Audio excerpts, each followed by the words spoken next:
नमस्कार साथियों, आज हम बिहार ज्योग्राफी पढ़ने वाले हैं, जिसमें हम आज बिहार के प्रमुख जलप्रपात, बिहार की नहरें, इस सभी के बारे में चर्चा करने वाले हैं। तो चैनल पर नए हैं तो चैनल को सब्सक्राइब और वीडियो को लाइक ज़रूर कीजिएगा। तो आइए हम शुरुआत करते हैं बिहार के प्रमुख जलप्रपात, जैसे कि ककोलत जलप्रपात, ये नवादा जिला में है। दुर्गावती जलप्रपात, ये रोहतास में सबसे ऊंचा है। उसके बाद करमनासा जलप्रपात ये बक्सर में है। उसके बाद है धुआं कुंड जलप्रपात, ये सासाराम में है। उसके बाद है मंझार कुंड जलप्रपात, ये सासाराम में है।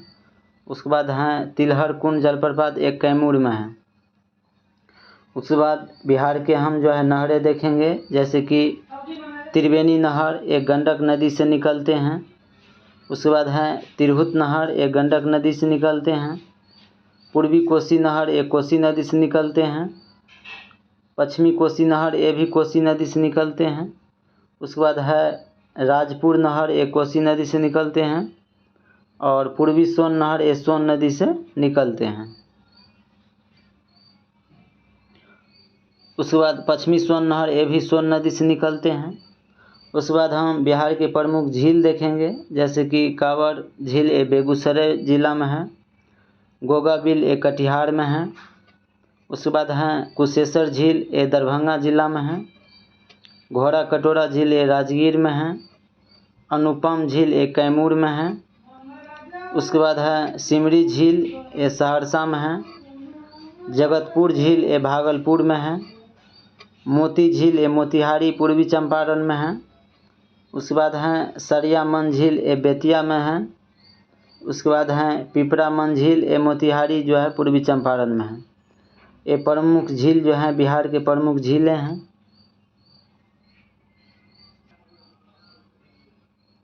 उसके बाद हम बिहार के मिट्टी देखेंगे, तो मृदा के अध्ययन को मृदा विज्ञान या पेडोलॉजी कहते हैं। बिहार एक मैदानी राज्य है, जहां 90% जलोढ़ या कछारी मिट्टी पाई जाती हैं। जलोढ़ मिट्टी को ही कछारी मिट्टी कहते हैं। और जलोढ़ मिट्टी दो प्रकार के होते हैं, एक होते हैं खादर, एक होते हैं बांगर। नई जलोढ़ मिट्टी को खादर कहते हैं और पुरानी जलोढ़ मिट्टी को बांगर कहते हैं। उसके बाद हैं उत्तर बिहार की मिट्टी पर्वत पर्दीय मिट्टी है। उसके बाद तराई मिट्टी है, पुरानी जलोढ़ मिट्टी, नवीन जलोढ़ मिट्टी है। उसके बाद दक्षिण बिहार की मिट्टी टॉल मिट्टी है, कगाड़ी मिट्टी है, लाल पीली मिट्टी है। उसके बाद हम बिहार के राष्ट्रीय उद्यान और वन्य जीव अभयारण्य देखेंगे, जैसे कि बिहार में एक राष्ट्रीय उद्यान तथा 12 वन्य जीव अभयारण्य हैं। वाल्मीकि नगर राष्ट्रीय उद्यान, ये पश्चिमी चंपारण में है और यह बिहार का एकमात्र राष्ट्रीय उद्यान है। और ये भी क्वेश्चन बीपीएससी 71वीं की एग्ज़ाम हुआ 13 सितंबर का, उसमें क्वेश्चन पूछे गए हैं। उसके बाद हैं भीम बांध एवं वन्य जीव अभयारण्य, ये मुंगेर जिला में है। उसके बाद हैं गौतम बुद्ध पक्षी विहार गया में है। उसके बाद हैं कांवर झील वन्य जीव अभयारण्य, ये बेगूसराय में है।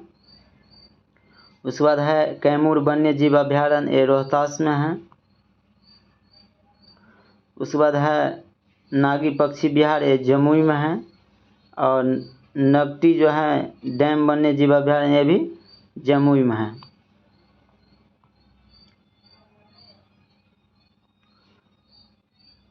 उसके बाद बिहार के वन्य जीव अभयारण्य, जैसे कि विक्रमशिला डॉल्फिन अभयारण्य, ये भागलपुर जिला में है। उसके बाद हैं पंत वन्य जीव अभयारण्य, नालंदा में है। उदयपुर वन्य जीव अभयारण्य, ये पश्चिम चंपारण में है। वाल्मीकि वन्य जीव अभयारण्य पश्चिम चंपारण में है। कुशेश्वर वन्य जीव अभयारण्य दरभंगा में है। कुशेश्वर स्थान जगह दरभंगा में। उसके बाद हैं बरेला सलीम अली पक्षी अभयारण्य, ये वैशाली में है। उसके बाद बिहार में पर्यटक सिख संकीर्ण देखेंगे, जैसे कि बिहार सिख धर्म के 10वें गुरु श्री गुरु गोविंद सिंह की जन्मभूमि रहा है। उसके बाद तख्त श्री हरि मंदिर पटना साहिब में है। गुरुद्वारा गुरुबाग का जो है ये पटना में है। उसके बाद गुरुद्वारा जो है हंडी साहब ये पटना में है। कंगन घाट ये भी पटना में है। उसके बाद प्रकाश कुंज ये भी पटना में है। गुरुद्वारा बाल लीला ये भी पटना में है। उसके बाद बिहार में पर्यटन इको सर्किट देखेंगे, जैसे कि बिहार जो है प्राकृतिक छठा जैविक विविधता एवं पहाड़ झरने हरियाली के मनमोहन दृश्य से भरे पूरे हुए हैं। वाल्मीकि टाइगर रिजर्व जो है पश्चिम चंपारण में है। बराबर गुफाएं जो है जहानाबाद में हैं। भीमबांध अभ्यारण्य ये मुंगेर में है। उसके बाद घोड़ा कटोरा ये राजगीर में है। और कांवर झील ये बेगूसराय में है। और ककोलत झरना ये नवादा में है। कांवर झील कहाँ है? बेगूसराय में है। और ककोलत झरना ये नवादा में स्थित है। उसके बाद बिहार में जो है वायु परिवहन देखेंगे, जैसे कि बिहार में वायु परिवहन की शुरुआत 1960 ईस्वी में हुआ था। और बिहार में स्थित हवाई अड्डे देखेंगे हम तो, जैसे कि जयप्रकाश नारायण अंतर्राष्ट्रीय हवाई अड्डा ये पटना में है। उसके बाद गया अंतर्राष्ट्रीय हवाई अड्डा ये गया में है। दरभंगा हवाई अड्डा ये दरभंगा में है। उसके बाद है जोगबनी हवाई अड्डा जोगबनी अररिया में है। रक्सौल हवाई अड्डा रक्सौल पूर्वी चंपारण में है। उसके बाद मुजफ्फरपुर हवाई अड्डा मुजफ्फरपुर में है। और चूनापुर हवाई अड्डा मुजफ्फरपुर में है। उसके बाद बिहार में पर्यटन देखेंगे, जैसे कि बिहार में पर्यटन का लोगो जो है ब्लिसफुल बिहार हैं। उसके बाद बिहार में पर्यटन के प्रमुख सर्किट स्थल देखेंगे, जैसे कि बौद्ध circuit, Sufi circuit, eco circuit, Ramayana circuit, Jain circuit, Sikh circuit, ये सभी जो है पर्यटक हैं बिहार के। उसके बाद हम बिहार का सड़क परिवहन देखेंगे, जैसे कि सड़कों की कुल लंबाई में बिहार देश में जो है 8वां स्थान है। राष्ट्रीय जलमार्ग की सर्वाधिक लंबाई वाला ज़िला जो है पटना है, जो 506 किलोमीटर है। राष्ट्रीय जलमार्ग की सबसे कम लंबाई वाला ज़िला जो है शिवहर है। कितना है? 22 किलोमीटर है।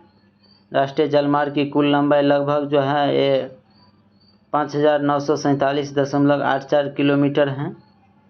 उसके बाद बिहार में रेल परिवहन देखेंगे, जैसे कि बिहार में प्रथम रेल का निर्माण 1862 ईस्वी में हावड़ा से जो है मुगलसराय रेल मार्ग के दौरान हुआ था।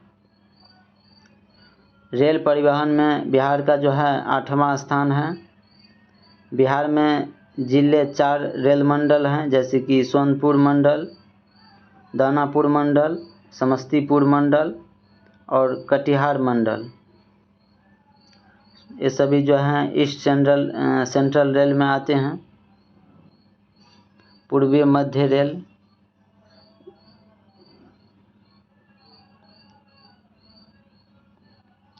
उसके बाद बिहार में एकमात्र रेल जोन पूर्व मध्य रेलवे हाजीपुर में है। और पटना मेट्रो रेल परियोजना का शिलान्यास जो है प्रधानमंत्री नरेंद्र मोदी के द्वारा 17 फरवरी 2019 को किया गया था।